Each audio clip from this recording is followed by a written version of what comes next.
और आपने भी ये नहीं कहा कि बराह गांव में आप क्यों नहीं घुस सकते, आपने भी नहीं रोका। तो जो नियम बराह गांव के लिए है वही नियम कल्याण बिगहा के लिए भी है। ये अलग नियम का है, बता रहे हैं। मुझे कह दीजिए सर, कल्याण बिगहा में हम क्यों नहीं जा सकते ये बता दीजिए, और कुछ नहीं। हमको लिख के दे दीजिए। मैं क्या कह रहा हूँ, आप समझ लीजिए ना लिख के दे दीजिए, यही बात। समझ लीजिए ना लिख के दीजिएगा ना। आपने फिर वहाँ क्यों लिखा था, फिर जैसे श्रम कल्याण में आपने परमिशन लिया। या सभा है वहाँ, हाँ तो सभा है तो आप वही करिए ना। तो क्या है आप पीछे गाँव में आप नहीं रोक दीजिएगा, आप रोक दीजिएगा सर मेरी बात आप हमको रोक दीजिएगा।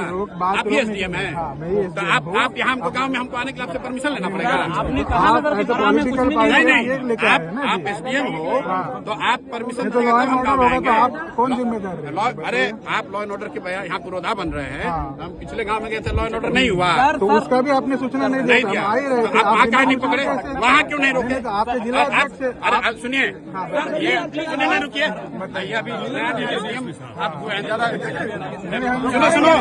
सुनिए, मुख्यमंत्री के जिला में SDM हो गए हैं तो राजनेता मत बनिए, हम नहीं बन रहे, मत बनिए, बन रहे हैं। मैं सुन रहा हूँ आपके बारे में। आप किस अधिकार के तहत हमको किसी गांव में जाने के लिए रोकना है वो लिख के दे दीजिए, लिख के दीजिए, लिख के आपका परमिशन लिख के दीजिए। लॉ एंड ऑर्डर होगा तो राष्ट्रपति शासन है क्या? गाँव में जाने के लिए परमिशन, गाँव में जाने के लिए गाँव में नहीं जा सकते हैं। आप मालिक हो, दिखाइए कंप्लेन। अरे भाई पूछ लीजिए। नहीं दिखाइए कंप्लेन, दिखाओ कंप्लेन, बिल्कुल। मैं आपसे बहुत इज्जत से बात कर रहा हूँ, दिखाइए कंप्लेन। हम रोज पूरा बिहार में घूम रहे हैं, आपसे पूछ कर नहीं घूमेंगे।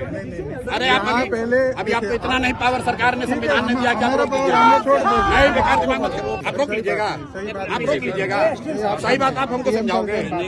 CM साहब से बात करो।